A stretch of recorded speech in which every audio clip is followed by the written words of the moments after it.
Hi friends, నమస్తే అందరికీ. ఈరోజు నా బర్త్డే, 31st బర్త్డే. సో నేను ఒక వీడియో చేయాలని అనుకుంటున్నాను. ఆహ్, చాలా రోజులుగా అనుకున్నాను, బట్ ఎందుకులే అని అనిపించింది. But I think this is the best time. So video చేయాలని అనుకున్నాను. So I'm making this video today.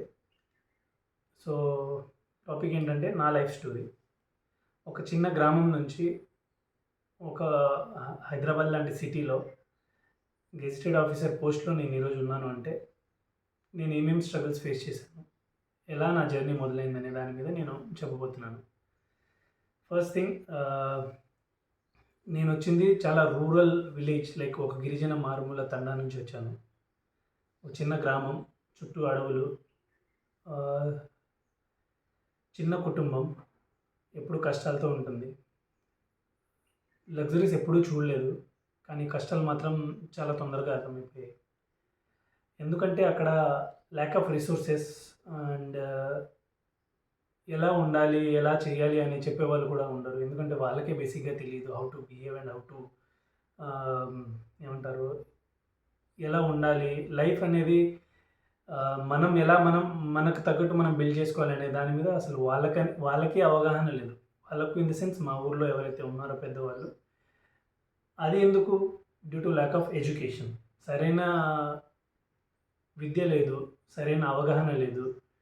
ఆహ్, ఎప్పుడూ ఏంటంటే కూలి పనులు చేసుకోవడం, లేదంటే వ్యవసాయం చేసుకోవడం తప్ప వాళ్ళకి బయటికెళ్ళి చదువుకొని ఆ చదువు వల్ల ఇన్ని జీవితాలు మారతాయి, ఆ చదువు ఉంటే మనకు ఇన్ని అవకాశాలు ఉంటాయనే దాని మీద వాళ్ళకసల జీరో, అంటే 1% కాదు కదా, 0% కూడా అవగాహన లేదు. ఒకరిద్దరికి ఉన్నా కూడా వాళ్ళు బయటికి వెళ్ళలేకపోయారు. డ్యూ టు లైక్ మన చైల్డ్ మ్యారేజెస్ అవ్వచ్చు, లేదా కుటుంబ పరిస్థితులు అవ్వచ్చు, లేదా ఆహ్, వాళ్ళ చుట్టూ ఉండే సర్కమ్‌స్టెన్సెస్ అయ్యుండొచ్చు. ఎందుకంటే మనం చూసే దాన్ని బట్టి మనం ఎదుగుతాము. మన చుట్టూ ఉండే వాళ్ళని బట్టి, మన చుట్టూ ఉండే ఏరియాని బట్టి మన మెంటాలిటీ అనేది ఉంటది. అండ్ టు బీ హానెస్ట్, నాకు కూడా అలాంటి మెంటాలిటీయే ఉండేది. ఇఫ్ నేను చదువుకోకపోతే నేను ఈ వీడియో ఇంత క్లియర్‌గా, ఇంత మంచిగా నేనిక్కడ చేసేవాడిని కాదు. అండ్ ఇంత నాలెడ్జ్ నేను గెయిన్ చేసేవాడిని కాదు. ఇంత మెచ్యూర్‌గా నేను మాట్లాడేవాడిని కూడా కాదు. చదువనేది చాలా చాలా ముఖ్యం. అది ఎన్ని జీవితాల్ని ఎలా మారుస్తదో అని చెప్పడానికి నా జీవితం ఒక ఉదాహరణ. ఎందుకంటే మాకు తిండికైతే ఎప్పుడు లోటు లేదులే గానీ, సరైన బట్టలు వేసుకోవడానికి, ఆహ్, సౌకర్యాలు, మిగతా సౌకర్యాలు లైక్ బట్టలకి, ఏదైనా ఇంట్లో ఫ్రిడ్జు, గ్యాస్ కూడా ఉండేది కాదు. సో అటువంటి వాటి కోసం మేము బాగా స్ట్రగుల్ అయ్యాము. లైక్ బేసిక్ నీడ్స్ అనేవి లేకపోయేది. సో ఆ పరిస్థితుల నుండి నేను ఈరోజు గెజిటెడ్ ఆఫీసర్ పోస్ట్‌లో ఉన్నాను అంటే, one and only main reason చదువు. అది నేను చదువుకున్నాను అంటే one of the main reason మా అమ్మ. ఎందుకంటే వాళ్ళు చదువుకోలేదు. సో తను సారా అమ్ముకొని బతికింది. చాలా చాలా పనులు చేశారు వాళ్ళు. ఊర్లో కిరాణా షాప్ పెట్టడం, వ్యవసాయం, చేయని పనులు లేవు, చాలా పనులున్నాయి. సో అటువంటి పనులు చేస్తున్నప్పుడు మాకు భద్రాద్రి కొత్తగూడానికి చాలా దగ్గర. సో అదే మాకు టౌన్ అనమాట. సో ఆ టౌన్‌లో మా అమ్మ వాళ్ళు కూరగాయలు అవి కొనడానికి వెళ్తున్నప్పుడు అక్కడ ఉండేవాళ్ళు చాలామంది చెప్తున్నారు, "మీరెలాగో మీ జీవితాన్ని నాశనం చేసుకున్నారు. పిల్లల భవిష్యత్తుని నాశనం చేయకండి. వాళ్ళకి చదువు చెప్పించండి. చదువు చాలా మార్పు తెస్తది మీ జీవితాల్లో" అని చెప్తే, మా అమ్మ అదే మాట తను కడుపులో పెట్టుకొని, ఏనాడు వాళ్ళు పస్తులు పడుకున్నా, లైక్ ఎన్ని కష్టాలొచ్చినా నన్ను మాత్రం స్కూల్‌కి పంపింది. అండ్ వన్ మోర్ థింగ్ ఏంటంటే, చదువుకునే ఇంట్రెస్ట్ నాకు కూడా ఉంది. చిన్నప్పటి నుంచి నాకు చదువంటే చాలా ఇష్టం. ఆహ్, ఆహ్, అండ్ స్టిల్ ఇప్పటికి నేను డిస్టెన్స్‌లో నా ఎడ్యుకేషన్ అనేది కంటిన్యూ చేస్తున్నాను. I'm doing MSc in physics now. So అంత ఇష్టం నాకు. నాకు జాబ్ ఉన్నా కూడా నేను స్టడీస్ కంటిన్యూ చేస్తున్నాను. సో అందుకని నేను నా ఇష్టము ప్లస్ మా అమ్మ సపోర్టు, నేను ఈరోజు ఈ స్థాయిలో ఉన్నాను. సో ఇవన్నీ ఒక్క రోజులో అయిపోలేదు. అండ్ ఎన్నో స్ట్రగుల్స్, ఎన్నో ఎన్నో మాటలు, ఎన్నో అవమానాలు, ఎన్నో అనుమానాలు. మొఖం మీదే అనేవారు, "నువ్వేంటి ఇలా ఉన్నావు? నువ్వు చదువుతావా? నువ్వు చదివి ఏం చేస్తావు? సారా వండుకో, సారా అమ్ముకో." Lot of things. సో నాకున్నది ఒకటి హోప్. నేనేదైనా సాధించగలననే నమ్మకం అయితే నాకుండేది, కానీ ఎలా, ఏంటి, ఎవరు, ఎలా వస్తదనేది అనే విషయం అయితే ఎప్పుడూ తెలీదు. అది ఎలా జరుగుతుంది, ఎలా సాధ్యమవుతుందనే మాట అయితే తెలీదు. దాని మీద జీరో నాలెడ్జ్. బట్ ఎప్పుడూ హోప్ వదలలేదు. I tried my best. I give my best. ప్రతి విషయంలో, ప్రతి సబ్జెక్ట్‌లో. ఈవెన్ నేను స్టడీస్ మధ్యలో బ్రేక్ చేసిన డబ్బులు లేక. మళ్ళీ ఒక సంవత్సరం, 2 సంవత్సరాలు నేను కష్టపడి డబ్బులు సంపాదించి మళ్ళీ నేను స్టడీస్ అనేవి స్టార్ట్ చేశాను. సో, నేను నాకు కావాల్సిన దానికోసం ఎన్ని కష్టాలు ఎదురైనా కూడా నేను దాని మీద 100% వర్క్ చేశాను. చేస్తాను. చేస్తూ ఉంటాను కూడా. సో, మీకు ఆ డిటర్మినేషన్ ఉంటే, మీకు ఆ హోప్ ఉంటే and universe will help you. నేను యూనివర్స్ థియరీని, డెస్టినీని బాగా నమ్ముతాను.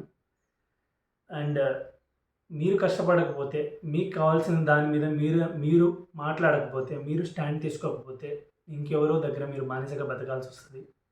So please come out of that. మీకు కావాల్సిన దాని గురించి పోరాడండి. అండ్ సో ఇన్ని స్ట్రగుల్స్ మధ్యలో అన్నీ వెనక్కి గుంజే ఫోర్సెసే తప్ప నన్ను పుష్ చేసే ఫోర్స్ ఒక్కట్లేదు. చూస్తే ఫాదర్ సపోర్ట్ లేదు, ఇంట్లో బ్రదర్ లేరు, మా అక్కకి నా ఎర్లీ ఏజ్లో మ్యారేజ్ అయిపోయింది. సో ఇన్ని స్ట్రగుల్స్లో నేను ఇక్కడి దాకా వచ్చి నేను ఈరోజు ఈ పొజిషన్లో ఉన్నాను అంటే నా డిటర్మినేషన్, నా డెడికేషన్, మా అమ్మ వాళ్ళ support and few of my very well close friends and well wishers. So కష్టాలు అందరికీ ఉంటాయి, కాదనట్లేదు. నాదొక కష్టం అయితే మీదొక కష్టం అయి ఉండొచ్చు, మీకు ఒక డిఫరెంట్ కైండ్ ఆఫ్ కష్టం ఉండొచ్చు. పేదరికం నా కష్టం, సపోర్ట్ లేకపోవడం నా కష్టం అయితే కొంతమందికి డబ్బులున్నా ఆరోగ్యం సహకరించకపోవచ్చు, కొంతమందికి అన్ని సరిగ్గా ఉన్న లేజినెస్ ఉంటుంది, కొంతమందికి ల్యాక్ ఆఫ్ నాలెడ్జ్ ఉంటుంది, కొంతమంది తెలుసుకోవాలని అనుకోరు. So please come out of that. మీకు చాలా ఫ్యూచర్ ఉంది, చాలా అవకాశాలు ఉన్నాయి. బయటికి రండి. మీకు కావాల్సిన దారి గురించి, లైక్ అది ఏదైనా ప్రేమే అవ్వచ్చు, ఉద్యోగమే అవ్వచ్చు, వాట్ ఎవర్ ఇట్ ఈస్. మీకు కావాల్సిన దాని గురించి మీరు మాట్లాడకపోతే ఇంకెవరు రారు. సో ప్లీజ్ బయటికి రండి, మాట్లాడండి, కష్టపడండి. మీకు కావాల్సిన దాని గురించి కష్టపడండి. And don't lose hope. Be confident. 100 మంది ఉంటారు చుట్టూ. నువ్వు ఒక్కటి చేస్తే అరే ఇది కాదు, నువ్వు ఇలా చేయకు. ఫస్ట్ వాళ్ళు అంటారు, క్రిటిసైజ్ చేస్తారు, then they will follow you. అనడమే వాళ్ళ పని. ఈవెన్ నేనున్నా అంటాను ఎవరినైనా, అరే బాబు నీకు ఇది సూట్ కాదు బాబు, నువ్వు ఆపేరా బాబు. నీకు దాని వాల్యూ అనేది తెలిసి ఉండాలి. ఫస్ట్ కష్టపడే తత్వం ఉంటే చాలా బాగుంటుంది. సో ఇన్ని స్ట్రగుల్స్ ఫేస్ చేసి నేను ఇక్కడ దాకా వచ్చాను. మీరు కూడా రాగలరు, వస్తారు. సో ఈ నా 31 ఏళ్ళ జీవితంలో నా అనుభవాల నుంచి నేను చెప్పేది ఒకటే, be confident and give you 100%. మీకు ఏదైతే ఇష్టమో దాని మీద వర్క్ చేయండి. And please be kind to people around you. మనకు తెలియదు కానీ చాలామంది తెలియని కొన్ని పరిస్థితులతో యుద్ధాలే చేస్తూ ఉంటారు. So please be kind to your people around you. So and one more thing, stay fit, give time for workout and eat proper food, eat well, smell good, dress good, and be confident and achieve whatever you want. So ఈ 31 ఏళ్ళ నా జీవితంలో నేను నేర్చుకున్నది ఇదే. Maybe future ఇంకా నేర్పిస్తుందేమో, చూద్దాం. And I'm always ready for learning new things, accepting challenges. ఎప్పుడూ నాకు కష్టాలు రావద్దని కోరుకోలేదు, దాన్ని తట్టుకునే శక్తి కావాలని కోరుకున్నాను.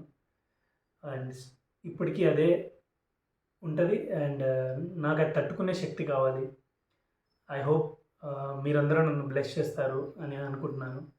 And thank you so much for every one. ఇంత పేషెన్స్గా వీడియో మొత్తం చూసినందుకు. I need your blessings. Thank you so much. Please comment చేయండి మీ ఒపీనియన్ ఏంటి అనేది. అండ్ నెక్స్ట్ ఎటువంటి టాపిక్స్ మీకు కావాలి అనుకుంటున్నారు నా నుంచి, మీకు ఏ కైండ్ ఆఫ్ వీడియోస్ కావాలి అంటే నేను ఆ కైండ్ ఆఫ్ వీడియోస్ నేను చేసి పోస్ట్ చేస్తాను. And please follow my YouTube channel, subscribe it, like it, comment it, share it. And మీకు ఏ కైండ్ ఆఫ్ వీడియోస్ కావాలో కామెంట్ చేయండి please. I want to make videos, I want to inspire people. ఒక్కరు inspire అయినా చాలు. వీడేంట్రా బొగ్గాడు నాకు చెప్పడానికి అని అనుకున్నా పర్వాలేదు. ఐ థింక్ సరైన సమయంలో సరైన మాట చెప్పేవాడుంటే చాలా కష్టాల నుండి బయటపడొచ్చు. సో ఐ హోప్ ఇది మీకు యూజ్ అవుతుందని అనుకుంటున్నాను. Thank you so much and happy birthday to me.